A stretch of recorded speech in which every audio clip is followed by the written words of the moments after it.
Coming up, how medication shortages are impacting local pharmacies. Dedicated to Eastern and Southern Kentucky, this is WYMT Mountain News at 11. Good evening, I'm Steve Hensley. In the last year, we've seen a nationwide medicine shortage impacting pharmacies like Pharmacy Care Center here in Hazard. WYMT's Alyssa Williams spoke with healthcare workers and pharmacists to learn more about what this shortage looks like for them. As flowers continue to pop up this spring, so does the number of viral illnesses, says Dr. John Jones with Primary Care Centers of Eastern Kentucky. It's a confusing time of year because we also have everything's blooming out. So between allergies and viral illnesses that we don't necessarily test for on a day-to-day basis that aren't flu or COVID, we're seeing a lot of those. And with a national medication shortage, Dr. Jones says there are certain hurdles when experiencing illness spikes. Typically with these infections, the antibiotics that we use, we are seeing some shortages. Sometimes we just have to change to something else. So it can be difficult in a patient with a lot of medication allergies that there's only a certain medication they can take. Pharmacist in charge at Pharmacy Care Center in Hazard, Wes Huff, says the medication shortage impacts the pharmacy in waves. Sometimes it can be antibiotics, blood pressure medication, or pain medication. It seems month to month on certain things will run out, but right now antibiotics are pretty well in stock. It's kind of other medications that have been going in and out, but we're keeping up with it. Huff says certain medications cannot be substituted for others, but if you find yourself sick with a cold, the flu, or other viral illnesses, and your local pharmacy is low on antibiotics, you can stay hydrated and treat your symptoms with over-the-counter medications. If you're needing a medication, whether it's an antibiotic or an antiviral or a maintenance medication, call a few days ahead and make sure that we have it, or if we can get it, or we'll try to figure. If we can't get it, hopefully a local pharmacy will have it. Aiming to avoid the medication shortage becoming a hard pill to swallow.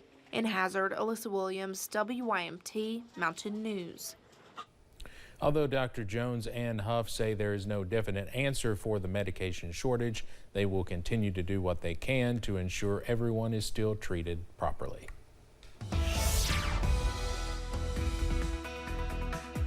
My, it was a breezy one out there today. The good news, those winds are calming down. Bad news, that means we're set for a little bit of frost region-wide. Here's where we topped out on the wind gusts today. We ended up with a 39-mile-per-hour gust in London, 38 in Harlan, 36 here in Hazard, and a 37-mile-per-hour gust in Prestonsburg. The good news, you see it here. The wind gusts, yeah, we've still got a couple out there, but for the most part, they have long since calmed down, and those temperatures continue to drop as well. Look at these temperatures into the 40s and still the 50s, but we're all headed into the upper 30s tonight. That's why a frost advisory takes effect at 3 o'clock in the morning for just about everybody. Let's just lump everybody in here, and that runs until 9 o'clock in the morning. Your forecast first as you head out the door in the morning, or at least before you head out the door. Your breakfast forecast looks cool. Temperatures starting in the 40s with plentiful sunshine as we head into the day on Tuesday. In fact, looking pretty good if you have to run.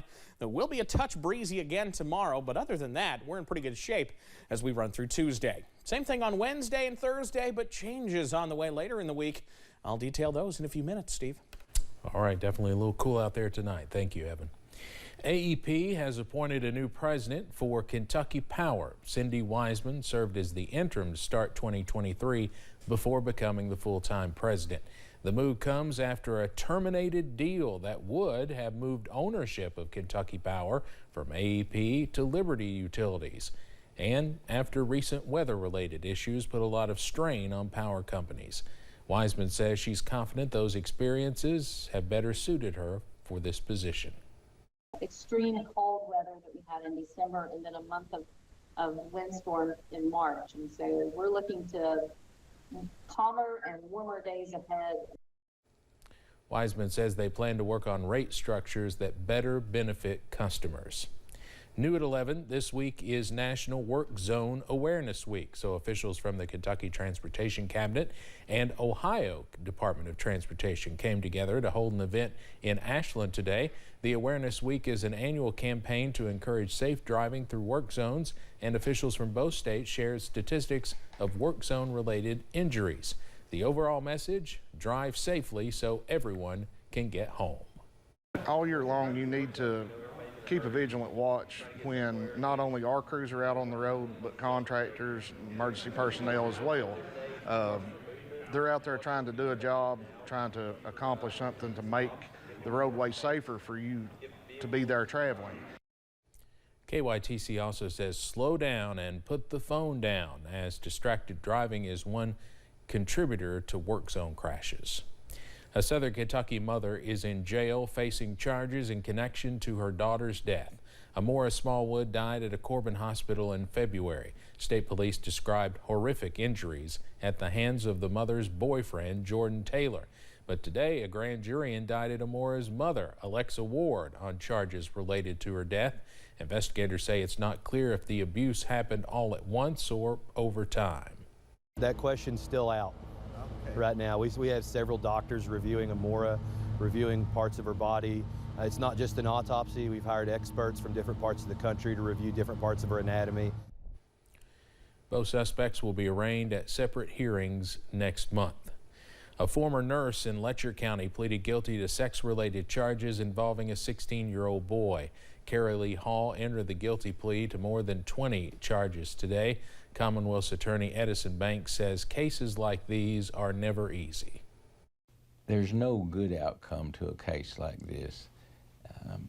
There never is. She, among other things, was ordered to pay for any counseling that the juvenile, he's now 18, may require. Hall's sentencing is set for June. She's being held in the Letcher County Jail. A Southern Kentucky police officer remains in the hospital after a motorcycle crash. Monticello police say Officer Jeremy Thompson remains critical but stable at UK Hospital. He was airlifted after suffering serious injuries in a crash Thursday in Laurel County. Officer Thompson was scheduled to undergo another major surgery today. Thompson has served with Monticello police for several years. Tax day is tomorrow, and if you still have yet to file your taxes, the Department of Justice wants you to be careful about who you pick to prepare your return. The department's tax division says there are some dishonest preparers out there who may falsify deductions or could fraudulently inflate refunds. WIMT's Washington News Bureau's Stetson Miller tells us more about what you should look out for. Just ahead of tax day, the Department of Justice is warning taxpayers to choose wisely when picking out a preparer to help them file their taxes. We're trying to protect the public from unscrupulous tax return preparers. The Department of Justice's tax division says there are some dishonest preparers out there who are trying to fraudulently inflate refunds and falsify deductions. Scott Clark is the chief of the Civil Trial Section Central Region in the division, and he says there are some warning signs to look out for fraudulent preparers. If you have a tax return preparer who won't sign the return and wants you to sign it and send it to the IRS after they've prepared it, big red flag. If you have a tax return preparer who is going to deposit the refund, if you're receiving a refund, into their own account, big red flag. Other possible signs include charging a fee based on the size of your refund or asking you to sign a blank return. You can also check if your preparer is federally credentialed by heading to a directory on the IRS website. The DOJ says it is prosecuting these fraudulent preparers, but they say taxpayers who work with them could be held liable too. Taxpayers are responsible for what's on their tax return. They're supposed to sign it and swear that everything's honest and accurate, even if it's prepared by a tax return preparer. So if the preparer has engaged in some misconduct that they don't understand or they weren't privy to, or even if they were part of the problem, they're on the hook. They've received a refund they weren't entitled to. The IRS also has more tips about how to choose a tax return preparer on their website, irs.gov. In Washington, I'm Stetson Miller. Assistant accounting professor at Eastern Kentucky University, Laura Barthel, says If you are looking for a possible tax extension, the IRS allows for an automatically approved extension. It is not an extension to pay. So if you think you owe, you need to go ahead and owe and pay. Like I said, you can do the IRS direct pay or through your professional. They can provide you the vouchers and information to pay an estimated tax. She says the extension will just give you an extended amount of time to finish collecting the required documents. Today, Governor Beshear released his 2022 income tax returns and financial disclosure and urged all politicians to do the same. It shows the governor's gross adjusted income was just more than $194,000, which includes his salary as governor and some stock dividends. Beshear also disclosed he received 3 gifts traditionally given to Kentucky governors: tickets to UK football and basketball games and a membership to the Frankfort Country Club. Beshear says he also got tickets to the Breeders' Cup, a Louisville women's basketball tournament game, and 3 pairs of Shady Rays sunglasses, which has a facility in Simpsonville. In the governor's race, WYMT and Gray television stations across Kentucky are teaming up with Transylvania University for the Kentucky Debate, which comes days before early voting begins in the May primary. We have confirmations from most of the invited candidates for the event to be televised live from Transy on Monday, May 8th. A debate on Kentucky Sports Radio is set for this Wednesday. Coming up on Mountain News at 11, the latest on a deadly shooting at a birthday party in Alabama where no arrests have been made. Plus, we've got sunshine on the way through the week before some showers try to sneak back in. Very latest after this.